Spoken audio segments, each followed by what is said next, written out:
والصلاة والسلام على خير خلق محمد وعلى آله وصحبه أجمعين أما بعد السلام عليكم ورحمة الله تعالى وبركاته. الله سبحانه وتعالى قرآن الكريم مرحمة قلده. أستعوذ بالله نحن نقص عليك أحسن القصص بما أوحينا إليك هذا القرآن وإن كنت من قبله لمن الغافلين. Ey Muhammad Aleyhissalom, biz sizga mana shu Qur'onda qissalarning eng go'zallarini so'zlaymiz. Vaholanki siz bu qissalardan g'ofil edingiz deydi. Ya'ni bu qissalarning qadrini Alloh subhanahu va taolo mana shu oyat bilan belgilab beradiki, qissalarning eng go'zali deb Alloh taolo o'zi baho beryapti. Modomiki siz bilamizki Alloh taolo mana shu qissalarni eshitishlik, fahmlashlik berilibdi. Endi buni shukrni ado qilishlik kerak bo'ladi. Bu qissalarni eshitishlikda shukr qanday ado bo'ladi? Undan olingan ibratlarga hayotda amal qilishlik bilan bo'ladi. Shunda Alloh taolo aytadi: "Va izta'azzana robbukum la in shakartum la azidannakum."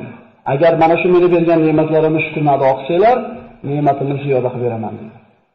Alloh taolo mana shu shukrga ado qiladigan shokir bandalardan qilgan bo'lsin. O'tgan safargi suhbatimizda siz bilan mana Samud qavmiga yuborilgan Solih alayhissalom qissasini gaplashgan bo'ldik. Va u qissadan bir qancha xulosalar olindiki, eng asosiy olinadigan xulosasi shuki, Alloh taolo bir bandaga la ilaha illalloh kalimasini, qalbiga iymon degan ne'matni berishlikni xohlamasa, insonga bitta emas, 100 ta tuyani toshdan chiqarib berganda ham so'yib yeb qo'yishaverar ekan. Ya'ni bu qissalarda agar biz Qur'ondan boshqa joyda eshitganimizda rostmikin deb shubhaga borishimiz mumkin edi. Lekin Qur'onda bayon qilinganligi uchun bularning haqligida shubha qilinmaydi. Demak, bandalarga berilgan eng katta ne'mat bu la ilaha illalloh Muhammad rasululloh ne'mati ekan. Mana u qissadan olgan xulosalarimiz shundan bo'ldiki, ana shu tuyani ularning talabiga ko'ra, ana shular aytgan sifatga ko'ra Alloh taolo yaratib berishiga qaramasdan, baribir Allohga osiy bo'lishdi. Demak, insonning hidoyatga kelishligiga mo'jiza yoki bir masala sabab bo'lmaydi, Alloh taolo agar o'zi iymon degan kalimani bermasa. Va yana ko'rdikki, ana shu tuyani oyog'ini sindirgan kishi haqida Alloh taolo aytdi: "Idin ba'asa ashqoha." Tuyani o'ldirishlikka o'zini qavmidagi eng badbaxtini yuborishdi deydi. Ya'ni biz hayotda bir odamga yaxshi yomonga baho berayotganimiz u bizning bahoyimiz. Odam sifatida odamga baho beramiz.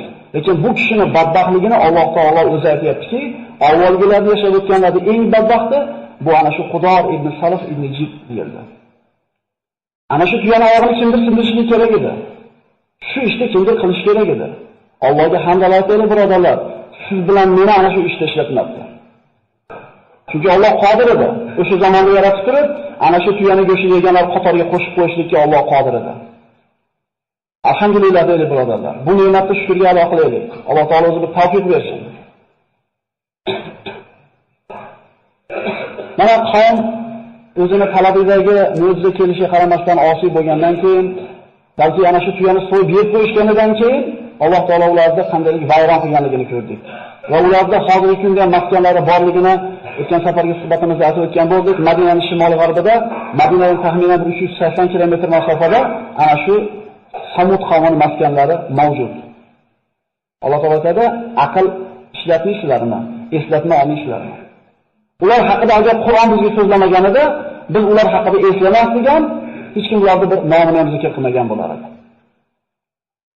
Mana undan keyingi qissaga o'tadigan bo'lsak, bu Qur'ondagi eng nodir, eng shirin qissalardan bu Ibrohim alayhissalom qissasi. Inshaalloh bu qissa bir necha suhbatimizni oladi va Qur'onda bu qissani qanchalik qadri balandligi mana 25 ta surada Ibrohim alayhissalom haqida so'zlanganligi o'zi bir hujjat bo'ladi. 25 ta surada 73 o'rinda zikr qilingan. 73 ta o'rinda Ibrohim alayhissalom qissasi zikr qilingan. Bu suraning qadri qanchalik balandligiga bir ishora qiladi. Qur'ondagi eng katta qissa Musa alayhissalomning qissasi. Undan keyingi o'rinda Ibrohim alayhissalomning qissasi turadi. U kishi payg'ambarlarning otasi, ulul azm minar rusul bo'lgan ana shu payg'ambarlarning biri, Ibrohim Halilulloh. Qissani boshlar ekanmiz. Ibrohim alayhissalomning hayotidan eng katta oladigan xulosamiz u kishi Allohga tavakkul qilishlikda ustoz bo'lgan kishilardan. Bugun ana shu Allohga qilgan tavakkulini agar vaqtimiz yetsa, bitta haqida ko'proq so'z yuritamiz. O'zi shu bittasi 3 soat vaqt olishi kerak. Lekin Biz basharmiz, toqatlarimiz cheklangan, ana shu uyqular ketgunga qadar gapiriladi inshaalloh. Bugun o'z ozgina kech qolyapmiz. Bismillahirrohmanirrohim. Solihlarning qavmi halok bo'lgandan keyin insonlar yana bir muddat tavhidda turishdi. Vaqt o'tishi bilan yana ana shu avvalgilarda oqibatidan ibrat olishlik insonlarning hayoldan ko'tarildi, esdan chiqarishdi. Alloh taolo mana shaytonga qiyomatgacha yashashlikka izn bergan edi, vasvasa qildi, yana insonlar shirkka, kufrga qaytishdi. Falastin, Iroq, Misr hamma yerlarda insonlar yana kufrga qaytdilar. Bu safar Alloh taolo payg'ambarlarning eng ulug'laridan bu ulamolarning e'tirofiga ko'ra o'zi shunga hujjatlarimga aniq Payg'ambar vasallamdan keyingi o'rinda turadigan payg'ambar bu Ibrohim alayhissalom hisoblanadi.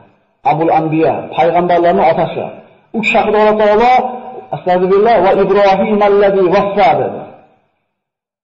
U vafo qilgan Ibrohim dedi. Alloh taolo qanday buyruqni bajarmasin, u kishi vafo qildi buyrug'iga. Va Ibrohim allazi vaffa. Ibrohim ibn Tarix, shuningdek Azaram deb nomlanadi. Ozar. O'zi asli ismi Tarix bo'lgan, Ozar degan so'z ularning tilida ana shu davrda odamlarga yordam ko'p ketgan bo'lgani uchun yordamchi degan ma'noda bo'lgan ekan.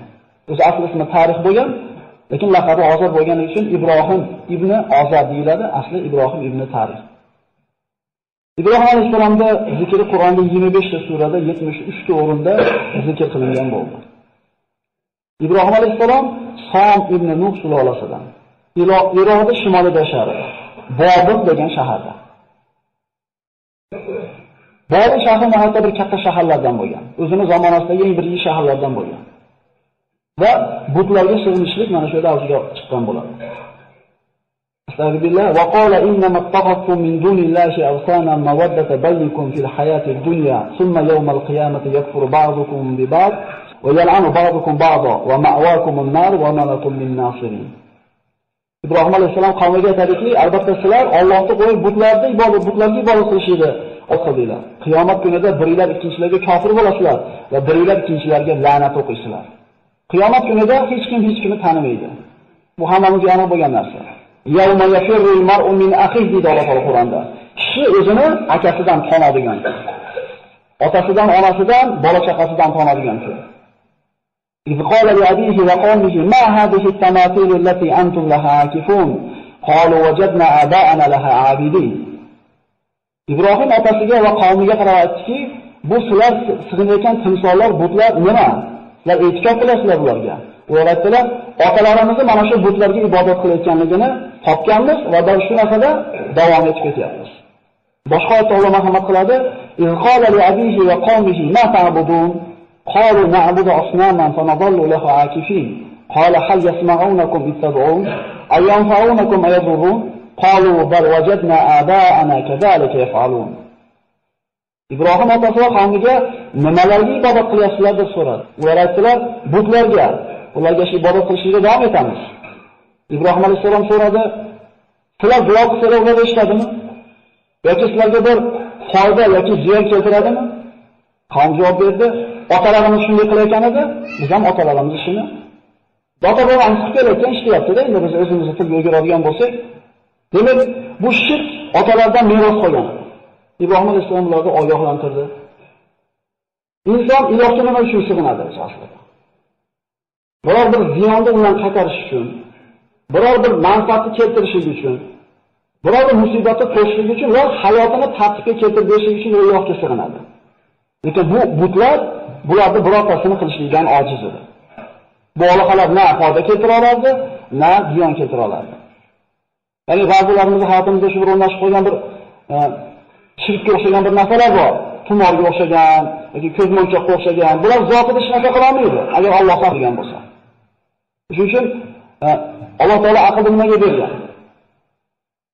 Aqlni ishlatib Alloh taolo tanishlik uchun bergan. Ya'ni bu butlarga sig'inishlik, u narsalardan bir yordam kutishlik, taqana qoqib qo'yish, shunga o'xshagan ishlar bu shirkdan o'zi bo'ladi. Va laqad atayna Ibrohima rushdahu min qabl va kunna bihi alimin. Biz Ibrohimga hidoyatini ato etgan edik, bu haqida xabardor edik, biluvchi edik. Alloh taolo mana Qur'on Karimda Maryam surasida zikr qiladi.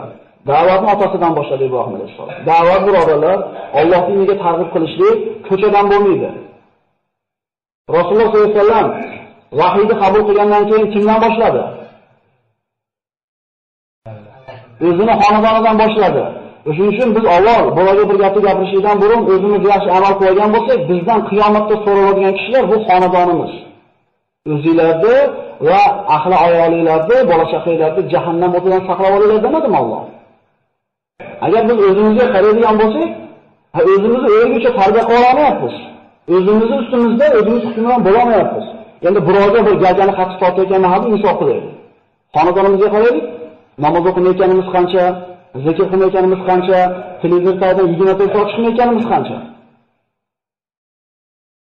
Sho'g'i o'zi o'zing ko'r deydi, og'rimasa boshqa ko'r deydi. Boshqadan talab qilishdan buni o'zimizning uyimizga qaraylik.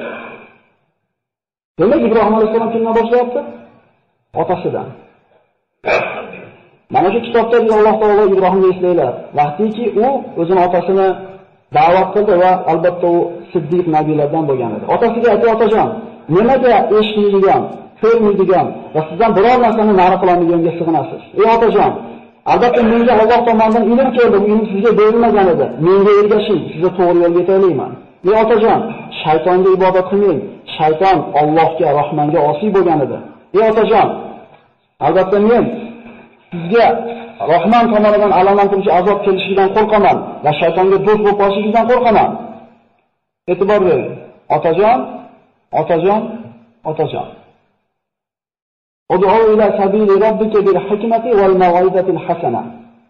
Parvardigoring diniga hikmat bilan, chiroyli ma'ruza bilan da'vat qiling. Idfa billati hi ahsan, fallazi baynaka va baynahu adawatun ka'annahu waliyyun hamim. Alloh aytadi Qur'onda: "Fattaqulloha va yu'allimukumulloh." Allohdan sizlar qo'rqinglar deb, hamma o'zini o'rgataman. Hamma o'zini o'rgataman. Biz juda ko'p hayotdagi muammo kamchiliklarimizni o'zimiz hal qilayotgan odamlarga o'xshaymiz-da. Sahobalar Allohga tamomiy taqvo qilganligi uchun Alloh taolo har qanday ishni o'zi o'rgatdi. Subhanalloh.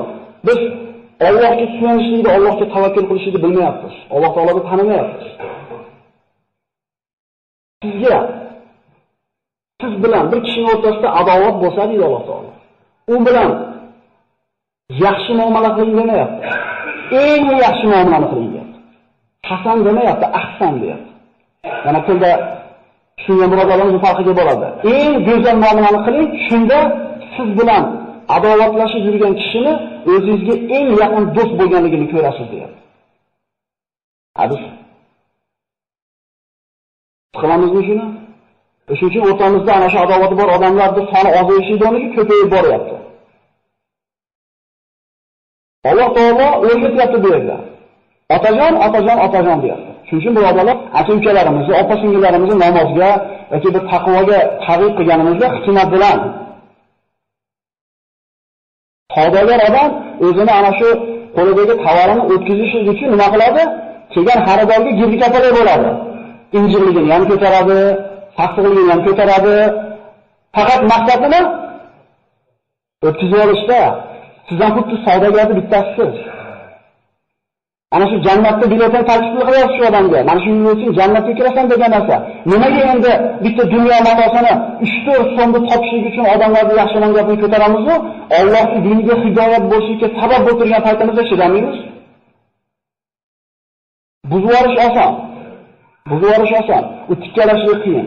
Shuning uchun birodarlar, dinga targ'ib qilayotganimizda hikmat bo'lsin, odamlar bilan shirin muomalada bo'lishlik kerak bo'ladi.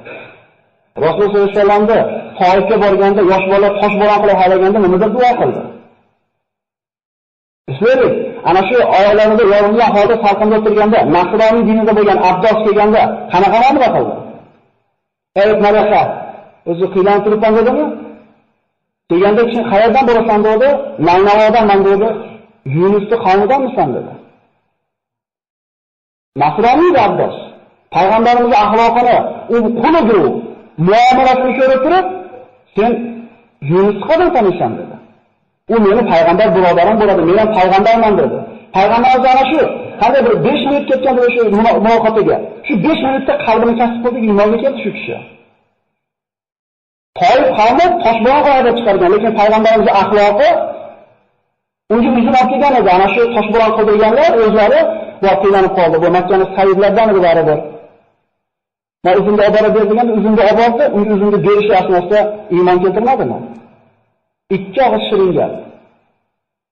Biz agar namozli birovlardan ichki bulg'or kelib olgan bo'lsak, boshqalardan shunday nazarimizda taqvomiz ko'tarilib qolgan bo'lsa, odamlarga shunday shafqat qilaylik. Bizlar nima qildik qachondir? Siz endi 4 qadam tashlagan bo'lsangiz, 1 qadam tashlagan odamdan talab qilolmaydi o'zidagi narsani. Oldingizga qarang, bizdan 44 bunun qadam tashlab qo'ygan odamlar bor. Bizga ham chidashgan, bizga ham shinjiligimizga, bizga ham namoz o'qimaganligimizga sabr qilgan boshqalar. Shuni emasmi? Ibrohim alayhissalomning shuncha bir shirin gapirganligiga otasi nima deb javob berdi? Astagfirullah. Qala aragibun anta an alihati ya Ibrohim, la in lam tantahi la arjumannak wahjurni maliya. Ey Ibrohim, olihalarimizdan o'zingni behojat deb bilyapsanmi? Ya'ni kerak emas deb olyapsanmi? Meni tinch qo'y. Maliya degan umuman tinch qo'y degan ma'nosi berdi. Qala salamun alayk. Astaghfiru laka robbi innahu kana bi khafiya. Senga salom bo'lsin deb otasi. Sizga salom bo'lsin. Parvardigorimdan sizga istig'for so'rayman. Albatta Parvardigorim menga yaxshi muomalada meni yaxshi ko'radi. Ibrohim alayhissalomni qattiq suratda rad qilgandagi Ibrohim alayhissalomning javobini qarang. Allohdan kechirishini so'rayman sizga deyapti. O'lib ketmaysanmi demayapti bizga o'xshab. O'lib ketmaysanmi? Menga nima? Menga nima akalar? Biz da'vatni o'zimiz uchun qilyapmiz. O'shuning uchun ko'tara olmadik. Agar biz Alloh uchun da'vat qilayotgan bo'lganimizda, unga nima qilardik? Ko'tarardik. Biz o'zimiz uchun ishlaymiz. Lekin hozir Allohning dushman ekanligi ma'lum bo'lgandan keyin Ibrohim alayhissalom otasidan yuz o'girdi. Va ma kana istighfar Ibrohim li abihi illa an maw'idati wa'adaha iyyah falamma tabayyana lahu annahu aduwwun lillah tabarra minhu inna Ibrohim la'awwahun halim. Ibrohimning Parvardigoridan otasining kechirishligini so'rashligi va'da qilib qo'yganligi uchun bo'ldi. Endi qachonki u otasi Allohga dushman ekanligi aniq bo'lganda otasidan pokilandi deydi. Albatta Ibrohim Allohun halim. Bundan shunga xulosalanadiki, mo'min odam kofirga Alloh gunohini kechirsin deb duo qilishligi harom hisoblanadi. Shuni hujjat olamiz bu yerda. Bir boshqa dindagi mushrik bo'lgan, kofir bo'lgan kishiga Alloh rahmat qilsin deyishi mumkin emas musulmon kishiga. Hatto Rasululloh sollallohu alayhi vasallam ana shu g'azabotga chiqib ketayotganda bir joyga borib turib, bir qabr bir joyga borib ro'za qattiq yig'laydi. Agar o'qigan bo'lsa shu yerlarini. Hamma hayron bo'lganda mana shu joyda meni olam ko'milgan deydi. Allohdan istig'for etib gunohni kechirishni so'raganimda Alloh rad qildi deydi. Shunga yig'ladim deydi. Muhammad alayhissalomning onasiga gunohni so'rab Allohdan duo qilganda Alloh taolo qaytargan bu narsadan. Agar mumkin bo'lganda Muhammad alayhissalomga mumkin edi, mumkin bo'lganda Ibrohim Halilullohga mumkin edi. Musulmon faqat musulmonga Alloh rahmat qilsin deyishlikka haqqi bor. Mana shu oyatga asosan. Innahu kana bi khafiya. Xafola bu qalbni muhabbat bilan to'lib toshishi. Alloh taolo Ibrohim alayhissalomni mana shunday yaxshi ko'rgan edi. Shuning uchun Halilur Rahman Allohning do'sti deb zikr qilinadi. Al-Hayla qalbni muhabbat bilan to'lishligi. Va atazilukum wa ma tad'una min dunillahi wad'u robbi asa an la akuna bi du'ai robbi shaqiya. Ibrohim alayhissalom qavmidan yuz o'girdi. Shu vaqtda yoshi 16 da bo'ladi asr muoriflar. Nabiy bo'lgan ekan 16 yoshda. Bu Alloh taolo o'zini mulki ekan xohlagan bandasiga beradi. Payg'ambarlik faqat 40 yoshda turib cheklab olmaydi. Chunki Iso alayhissalom 33 ga kirgan paytda Alloh taolo yuqori ko'tarib chiqib ketgan. Payg'ambar bo'lgan 33 yoshda, payg'ambar bo'lgan. Demak 40 yoshda cheklab qo'yishimiz bu bizning ilmimizdagi ozgina noqisligi belgisi ekan. Ibrohim alayhissalom da'vat qilayotganda qavmini yoshi 16 da bo'lyapti birodarlar. Biz 16 ga kirgan bolalarimiz biz kallasida nima gap, nima so'z. Biz nima bilan to'g'izgan bo'lsak, ularning kallasini shu 16 yoshgacha shunaqa bilan to'lgan. 3 litrli bankaga nimani solsangiz shu bilan to'ladi. Agar siz to'g'izmasangiz, to'g'izib ketadi ko'chadan. Hech kim uyida so'kinmaydi akalar. Qayerdan o'rgandik so'kinishni? Ko'chadanmi? Ana shu bankasiga, ana shu kallasiga biz kerak bo'lgan so'zlarni yozib o'sha papkalarni to'ldirib qo'ymasak, ko'chadan to'ldirib olyapmiz. Biz bolalarimizni jismini, kiyimini, qonini to'g'rislik bilan boshidagi toni bilan ovora bo'lyapmiz-ku, ana shu qalbi bilan ovora bo'lmayapmiz. Ibrohim alayhissalom nima qilishni o'ylay boshladi. Alhamdulillah, va tallahi la'akidanna asnamakum ba'da an tuwallu mudbirin. Ana shu shirkda asli manbai bo'lgan butlarni yo'q qilishni qasd qildi. Mana nozik bitta joyi shu bo'ladi, xulosa qilamiz. Ya'ni shu butlarni sindirib olsa, odamlar butga sig'inmay orada yashaydi, birodarlar. E'tibor bering. Qasam Allohga dedi, sizlar bo'sh qo'yib qo'yganinglarda butlaringlarni parchalab tashlayman dedi. Buni yashirib o'tirmadi, oshkora aytdi. Ba'zi mufassirlar maxfiy qilgan deylar, yo'q, Alloh taolo mana shu oyatga qaraydigan bo'lsak, oshkora aytganligi ma'lum bo'lyapti. Allohga qasam, sizlar butlaringlarni xoli qo'yganinglarda men sindirib tashlayman dedi. O'zi odatda ularda butlar xonasida hech qachon butlar yolg'iz qolmasdi. Subhanalloh, insonning aqli bir zoyi bo'lsa shunday bo'lar ekanda. Butlarini oldiga ovqatlar kelib qo'yishardi. Ertalab qo'yib, kech payt barakatli qilib berishdi butlarimizni ko'tarib ketishardi. Alloh taolaga agar o'sha davrda yashaganimizda biz ham shuni to'g'ri ergashib ketsak kerak edi. O'shunga ham sanoatlimizmi Alloh? Qavm mana butda oldin hech kim bo'sh qoladigan holati yo'q deb aytdik. Qavmga bayrami bo'lardi. Ana shu bayramida ular butlarni tashlab shaharni tashqarisiga sayl qilgan chiqib ketishardi. Va ovqatlarni qo'yishdi, sayl bo'ladigan kun tashlab chiqib ketishdi. Ertaga hayit degan kuni qavm kechqurun tayyorgarlik ko'rish boshlab chiqib ketishlikka. Ibrohim alayhissalomga qarashuvda tayyorgarlik ko'rmaydi. Ibrohim nimaga sen tayyorgarlik ko'rmayapsan deganda hayotidagi birinchi yolg'onni gapirgan. Bu ham Allohning ikkinchi to'shqamiz. Yozib qo'yasizlar. Men dedi osmonlarga qarab dedi, ertaga kasal bo'lib qolishimni bildim. Men sizlar bilan chiqa olmayman dedi. Va laqad atayna Ibrohima rushdahu min qabl va kunna bihi alimin. إذ قال لأبيه وقومه ما هذه التماثيل التي أنتم حاكفون قالوا وجدنا آباءنا لها عابدين. yuqorida aytilgan mana oyat. Qasas surasida Alloh marhamat qiladi. فنظر نظرة في النجوم فقال إني سقيم فتولوا عنه مدبرين. Yulduzlarga qaradi Alloh taolo, men kasalman dedi. Qavm uni holi qo'yib chiqib ketdi. Qavm Ibrohim alayhissalomni tashlab chiqib ketgan paytda Ibrohim alayhissalom butlarning oldiga qo'lida ana shu boltani yoki boshqa bir asbobini olib bordi. Butxonada hech kim yo'q. Faragha ila alihatihim faqala ala ta'kulun ma lakum la tantiqun faragha alayhim darban bil yamin. Butlarga qaytadiki, yolg'iz qolgan butlarga yemisizlarmi dedi. Hech kim javob qaytarmadi. Nimaga gapirmayapsizlar dedi. Va ana shu qo'lidagi narsa bilan ularni urib, parcha-parcha qildi. Alloh taolo mana boshqa oyatda marhamat qiladi. Faja'alahum juzadan illa kabiran lahum la'allahum ilayhi yarji'un. Ularni parcha-parcha qilib tashladi, faqat kattasini qoldirdi. Undan kelib so'rashliklari uchun. Ana shu katta butni bo'yniga qo'lidagi boltasini yoki ana shu asbobini yurib qo'ydi. Qavm qaytib kelgach ko'rishdi. Faqbalu ilayhi yazifun. قالوا من فعل هذا بآلهتنا إنه لمن الظالمين. Ular uchun eng bir musibatli ish bo'ldi. Ular necha yuz yillardan beri iltimos qilib kelayotgan butlari parchalanib ketgan va butlari o'zini himoya qilishga qodir bo'lmadi. Bizi butlarimizni, bizi olihalarimizni kim bunday qildi? Albatta u zolimlardandir. Shunda aytdiki, qalu sami'na fatan yadhkurukum yuqalu lahu Ibrohim. Ibrohim degan bola ana shu butlarni sindiraman deb tahdid solib yurar edi. Ibrohim qilgan bo'lsa kerak deydi. Demak, oshkora aytganligi mana shu oyatdan aniq bo'ladi. Bekitmaganligi. Ta'tu bihi ala ayunin nas la'allahum yashhadun. Okelinglar, odamlar ko'rsin, muhokama qilaylik.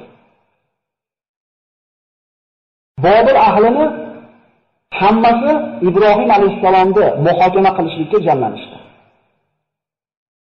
Ibrohim alayhissalomga shu kerak. Da'vatni yopiqga tizmoqchi bo'ldi.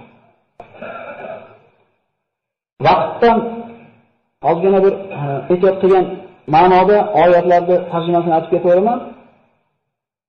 Oyatlar yozilgan. Agar bir hujjat kerak bo'ladigan bo'lsa, kelasiz ko'rsatib qo'yamiz inshaalloh. Shu vaqtda hejashning niyatida o'zbekchasini aytib ketaveradi. Ular aytishdi, "Ey Ibrohim, bularni sen tashaladingmi?" Ibrohim alayhisalom aytdi, "Yo'q" dedi. "Mana bu kattasi qildi" dedi. Nima bo'lyapti? Ikkinchi marta yolg'on gapiryapti. Birinchi yolg'on ham Alloh uchun bo'lyapti. Ikkinchi yolg'on ham Alloh uchun bo'lyapti. Uchinchi yolg'on ham Alloh uchun bo'lgan, lekin qo'rqar ekan qiyomat kunida. 3 marta yolg'on gapirgan aniq, 3 marta soni ham aniq. Biznikini soni aniq bo'lmagandek.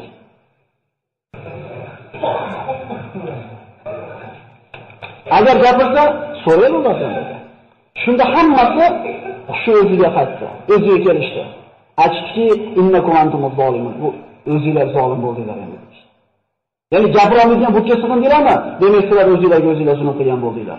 So'ngra boshlari yerga oqdi deydi. Ya'ni aqllari pastga oldi. Aql ishlatishlikka qodir bo'lmay qolishdi. Shunda Ibrohim alayhisalom ularga gap aytdiki, "Allohdan boshqalarni sizlarga foyda ham ziyon ham keltira olmaydigan butlarga sig'inasizlarmi? Uflaysizlarga" dedi. Va sizlar ibodat qiladigan narsalarga ham uf dedi. Shu deganimizni qildi akalar. Aql yurgizmaysizlarmi dedi. O'zingizlar yasab olgan butlarga sig'inasizlarmi? Alloh sizlarni yaratgandi-yu, sizlar nimalar qilib yuribsizlar? Bizga bu savol. Vallohu xalaqakum va ma ta'malun. Alloh sizlarni yaratdimi? Yaratdi bizni. Qul sizlar dedimi? Dedi. Va ma xalaqtul jinna val insa dedimi? Dedi. Sen qulsan banda, ibodat qil, rizqi meni zimmamga dedimi? Biz nima qilib yuribmiz? Ulamolar aytadi, bandani shajoblanadi deydi. Alloh o'zini kafilligiga olgan narsani inson o'zi yelkasiga oladi-da, rizqini o'zining yerga tashlab qo'ygan ibodatda Allohga qaytarib qo'yadi deydi. Mana bo'lganida buni aytib qo'yishyapti. Rizqi mana bo'lganga sen ibodat qil desa yo'q deyapti. Men rizqini topmayman, ibodat qilmaganimga kechirasan deyapti. Alloh sizlarni yaratganda nima qilyapsizlar deyapti Alloh. Shuncha hujjat, shuncha dalil, shuncha ochiq mantiqni ko'rib qavm o'zgarlik qildi. Ularda ana shu olihalarning sinib ketishligi o'zi eng katta ish edi, lekin shuncha narsadan keyin ham ular iymonga kelishni xohlashmadi. Qalibun alahu bunyanan falquhu fil jahim. Ibrohim alayhisalom bilan tortishlikka majol topsholmay qolgandan keyin, hujjat dalil bilan yeng olmagandan keyin kuch ishlatishdi. Kuch ishlatishlik botil taraf tomonidan bo'ladi. Mutahamlik qilasiz-ku, yengilib qolayotganingizni aniq bo'lganda. Mushtlishga tushirasiz. Ya'ni bular ham mana shu hujjat dalil keltirishdan ojiz bo'lgandan keyin aytishdiki, unga bir bunyon qilinglar-da, uni o'tkirlatinglar dedi. Ibrohim alayhisolamni himoya qiladigan birorta odam yo'q edi. Mana darsimizning eng bir manzur joyi ekan. Buyurildi. Butun Bobil ahli, katta, kichik, erkak, ayol, yosh, qarisi o'tin jamlashdi. Birorta odam yo'q Ibrohim alayhisolamga qo'ylar endi, yosh ekan deb qo'yadigan. Lekin Ibrohim alayhisolam xotirjam. Ana shu toshlarni yig'ishi bir hovuz qilishdi. O'tinni to'plashdi. Butun bir shahar ahli to'plab, atlagan o'tin qancha bo'ladi? Juda katta bir binochalik o'tin bo'ldi. Tandirga o'zib paytida cho'tni ko'proq tashlab olsangiz, dala yonsa 1-2 metr joyda turishga to'g'ri kelgan. Bu yerda hamma o'zib qo'yayotgan, vallohu alam. Endi butun vaqtni tashlab olsangiz qana bo'lardi. Endi mana shu binochalik o't yongan paytda uni oldiga qancha darajada yaqin kelish mumkin? Yaqin kelamaganligidan, o'tni kattaligidan manjani olib kelishdi. Ya'ni ana shu qadim zamonlarda qasrlarga tosh uloqtiradigan asvotda arab tilida manjani deydi. Ibrohim alayhisolamni oyoq qo'lini bog'lab, ana shu manjaniqni kapkiliga o'tkazishdi. Birorta odam yo'q, qo'yinglar deydigan. Ibrohim alayhisolam xotirjam. Shunda Rasululloh sollallohu alayhi vasallam mana Imom Buxoriy rivoyat qilgan hadisda aytadi, Ibrohimni ana shu Allohga uloqtirishayotgan paytda o'qigan duosi: Hasbunalloh va ni'mal vakil. Allohning o'zi bizga kifoya. Faqat unga suyanamiz. Unga tahdid qilishmayapti. Unga qo'pasa qilishmayapti. Hozir o'tga uloqtirib olishi aniq. Birorta yordamchisi yo'q. Lekin qalbni holatini ko'ring. Tavakkul tamomiy. Hasbunalloh. Bizning ishimiz Alloh qo'lida. Ya'ni Allohga aytgandan boshqa narsa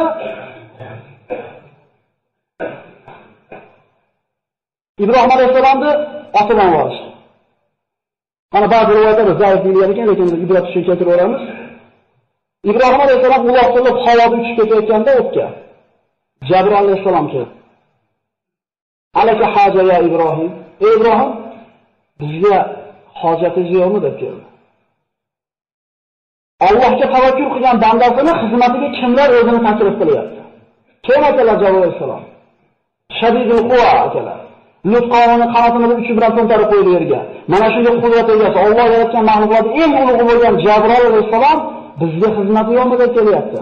U istamoqda kim yordam berar uchun qaqa borsamikin demaganida Allohga topshirib qo'ydi o'zini. Bunaqa bandasini Alloh tashlab qo'ymas ekan. Ibrohim va Ibrohim allazi vafo deyapsiz. U vafo qilgan Ibrohim edi. Mana shu o'rindan vafo qildi.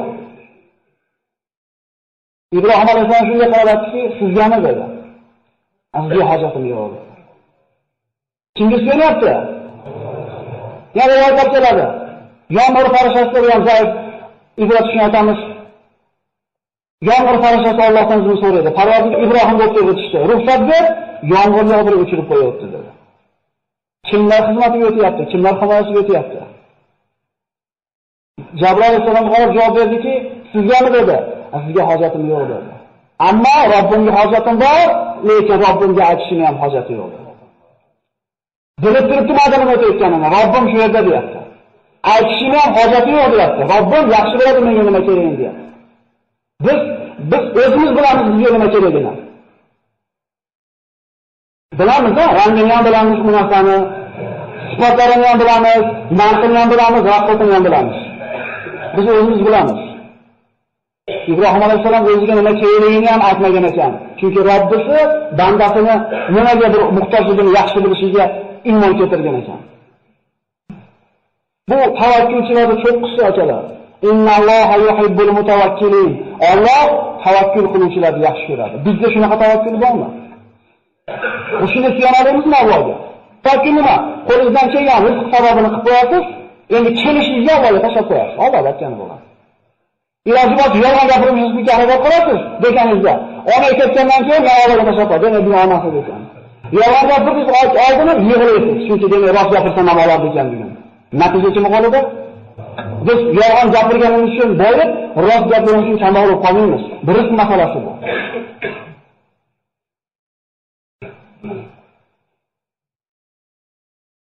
Tavakkulchilarning ustozligi ekan.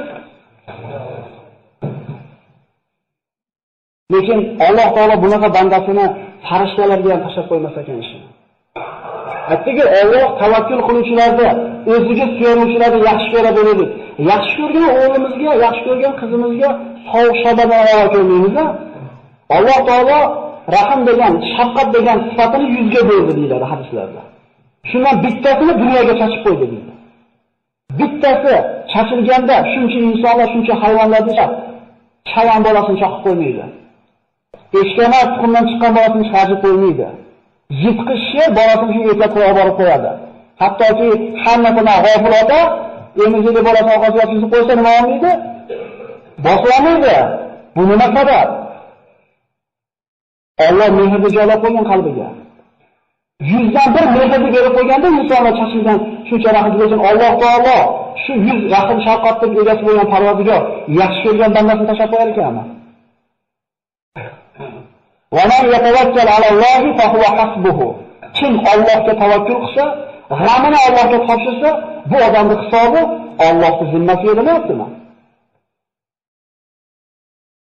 Biz shunga tavakkal qilyapmizmi Robbimizga? Biz Robbimizni tanimizmi shunchalik? Qani hamimiz Allohga topshirib qo'yishlik darajasida tanimizmi? Shuning uchun g'am tugamayapti akalar. Bir qilsa 2 kerak bo'lyapti, 2 qilsa 5 kerak bo'lyapti. Chunki teva bilan aloqamiz zo'r emas. Ibrohimning o'tga uloqilgan ham Alloh deyapti, tushga tegan ham Alloh deyapti.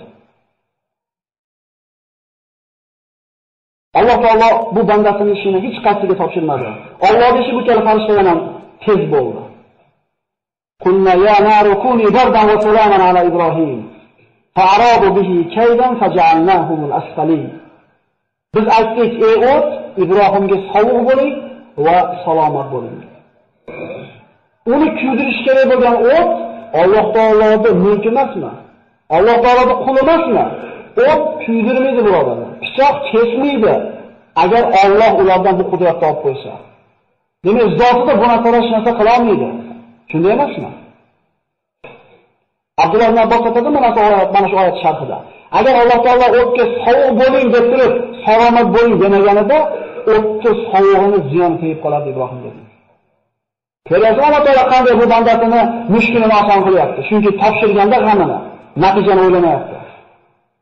Nima qilgan demayapti, Allohga tavakkul qilyapti. Ibrohimga makr qilishdi, Ibrohimga hiyla qilishdi, bas o'zlari ular xor bo'ldi, past bo'ldi.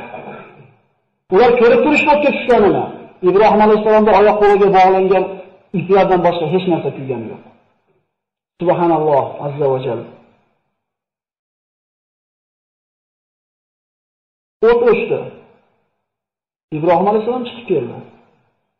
Ularning ko'z oldida buyuk mo'jiza yuz ko'rsatdi. Lekin iymon keltirdimi? Yana qaytaryapmiz, bu darslarimizda bitta xulosasi bor. Bizga Alloh iymon degan ne'matni bergan, qadriga yetishimiz kerak. Chunki ko'zingiz oldida bir odam o'tdan tutun chiqib kelsa, bu hech qanday sehr emas edi bu. O'tni o'zlari yoqqan edi, oyoqlarni o'zlari borib, o'zlari otgan edi.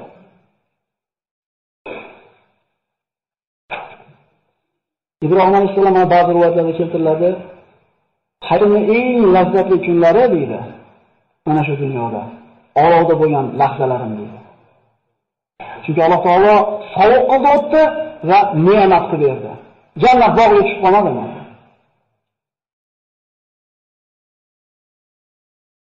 Qavm shundan keyin kofirligicha qolaverdi. Tayyorgarligimizni yarmidan yetib olmadi, inshaalloh keyingi darsda davom etamiz. Xulosalaymiz. Ibrohim alayhissalom butlarni sindirdi. Oqibati nima bo'ldi? O'tga uloqtirishdimi? Bu qissalarda bir ko'ngilxushlikka eshitib qo'ymaydi birodarlar. Bundan xulosa olaylik. Musa alayhissalom bitta Yahudiy nimani Misrlik qibtiyni bir shafaloq bilan o'ldirib qo'ydi. Nima bo'ldi? Qavmini tashlab chiqib ketdimi? Ibrohim alayhissalom butni sindirib qo'ydi. Nima bo'ldi? O'tga uloqtirdimi? Alloh taolo bizga o'rgatyapti. Ey musulmonlar, bir ishni qilishdan burun oqibatini o'ylaylar. Agar shu qiladigan ishlarda oqibatida ziyon keladigan bo'lsa, qilmaylar deyapti. Tushunarlimi? Odam alayhissalomning bir rivoyatda bir chiroyli farzandlari qilgan 5 ta nasihati bor ekan. Shu bilan tugatamiz inshaalloh suhbatimizni. Odam alayhissalom mana shu vafotga yaqin bo'lganda bir rivoyat ekan, endi bu ham ibratlanadigan. Farzandlarini yig'ib turib aytgan ekanki, ko'zi og'lashgan birosan deb qimillab olsalar, qonalanib uyqu yosiladi. Bir shirin joy keldi-da. Nasiba bergim kelmayapti. Farzandlarim to'plab aytgan ekanki, bolalaringizga aytinglar, yana biz otamiz aytyapti. Dunyoda xotirjam yashashmasin. Chiqib ketishligi haqida xotirjam bo'lib qolishmasin. Dunyoga musofirligi esdan chiqmasin. Biz dunyoda abadiy yashaymiz deb xotirjam bo'lmasin. Chiqib ketishligini esdan chiqarib qo'yishmasin. Agar men ham jannatdan chiqib ketishim mumkinligini esdan chiqarmaganimda, menga yetgan musibat yetmasmidi ekan. Alloh taolo aytganmidi? Mana bu jannat. Vaqtdan boshqa gaplashganmiz, eslasanglar. Sen yaram qachon qolmaysan, chanqamaysan, qilamaysan deganmidi? Yana mumkin emas daraxt dedi. Mana u dushmaning dedi. Oddiy edi. Mana dushman mana daraxt bo'ldi. Lekin esdan chiqarib qo'ydiki, jannatdan chiqib ketish mumkinligini. Shayton nima deb o'yladi? Sizlarga abadiy mulkni, bitmas hayotni beradigan daraxt ko'rsataymi dedi. Jannatda nima kerak bo'ldi birodarlar bu narsani?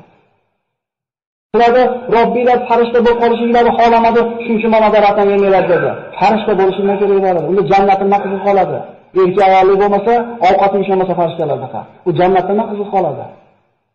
Kerak emas narsalardan qo'ymadimi? Dunyodan chiqib ketishini farzandlaringlar esdan chiqarmasin. Chunki men esdan chiqarib qo'ydim, musibat yetdi menga.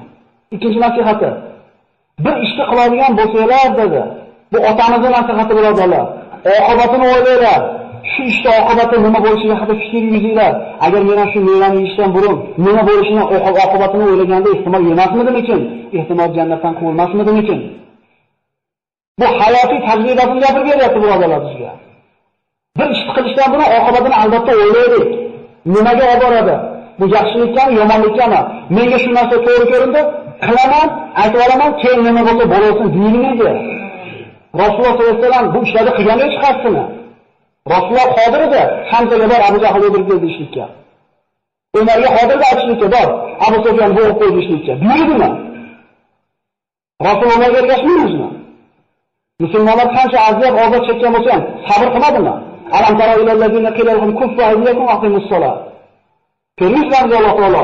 Shunga kishilarniki biz ularga qo'llarni kiyinglar, namozini o'qib sabr qilinglar dedi ularga. O'ylash kerak oqibatini bir ish qilishdan, bir gapni gapirishdan burun. Uchinchi nasihati, bir ish qilishdan burun maslahat qilinglar deydi. Aql egalari bilan. Bilimdan bo'lmanglar, hammalar o'z o'ylashcha deyapti. Shuna hamki, shu ikkita kitob ko'rib olgan bo'lsalar, ikkita hadis topib olgan bo'lsalar, olim bo'lib qolyapmiz. Shunday emasmi? 20 lik ro'badan qarasangiz, mana shu yerda o'tirganlarda bir 10 dan biri ko'rinadi. Kattarog'iga qarasangiz, ko'prog'i ko'rinadi. Endi olib tashlasangiz, hammasi ko'rinyaptimi? Mana shu turga ilm bo'ladi. Ilm o'qiymizda. Kamroq gapiradigan bo'lib qolamiz. Kamroq fatvo berib, kamroq odamlarni taqaydigan bo'lib qolamiz. Bu bizning ilmsizligimizdan. Biz qilib turib problemaga kelganini maslahat deb boramiz. Domla ustalarni qo'yib, jo'rabani, bunaqa o'shani talab qilishdan burun tarbiya qilishlikni maslahatini olgan kelmadingmi? Endi shunday topasan endi. To'rtinchisi, ayollaringizga havoyi nafsiga ergashmanglar. Zero men ham ana shu ayolimni havosiga ergashib qo'ydim. Havoyi nafsiga ergashmanglar deyapti. Ar-rijalu qawwamuna 'alan nisa. Erkaklarda ayol Alloh rahbar qilgan. Erkak degan. Biz qabul qildim deganmiz akalar. Roziman baxshimaganmiz biz. Biz erkakmiz. Shuning uchun rahbariyat oilada erkak kishining qo'lida bo'lsa, o'sha yerga bir tinchlik totuvlik bo'ladi. Hayotimizni qiyin qilayotgan kim? Mana shu ayollarimiz orzu havasini orqasidan qul bo'lib yuribmiz. Emasmi? O'zimizni bir marta borib sanatoriyaga borib domada bir shifo olishga pul yetmaydi. O'zi eshikga ishlaymiz o'zi. Ana shu orzu havasni ko'tidan qo'yayotgan ayollarimizga pul bo'lib qo'yganmiz. Achchiq bo'lsa aytishimiz kerak bu narsani. Va 5-nasihati qalbingizga quloq solinglar degan ekan. Biror ish qilmoqchi bo'ladigan bo'lsanglar, qalbingizga quloq solinglar. Musulmonning qalbi yaxshi yomonda ajrashlikda o'sha o'lchov bo'lib qolar ekan. Ko'ngli chopmaydi-ku. Bolalarga ishda, qisqa bolalarga bari ko'nglingiz o'ynayapti-da. Men ham shu mevani yeyishlikka jazm qilganimda qalbim bir iztirobga tushgan edi. Bu harom narsaga qilishlikda qalbga quloq solinmaydi. Aralashib desiz, qalbingiz xuddi unga emas. Mumkin bo'lgan ishlarni qilishlikda qalbga quloq solinadi. Tushunarlimi? Demak 5-nasihat. Bir ish dunyodan chiqib ketishdan chiqarmaydi. Ikkinchisi, bir ish qilishdan burun oqibatini o'ylaylar. Uchinchisi, maslahat qilinglar. Havoyi nafsiga ergashinglar ayollaringizga va qalbingizga quloq solinglar. Demak, bugungi ajratilgan vaqtimiz nihoyasiga yetib qoldi. Inshaalloh keyingi suhbatda qissani qolganini davom ettirgan bo'lamiz inshaalloh. Assalomu alaykum va rahmatullohi va barakatuh.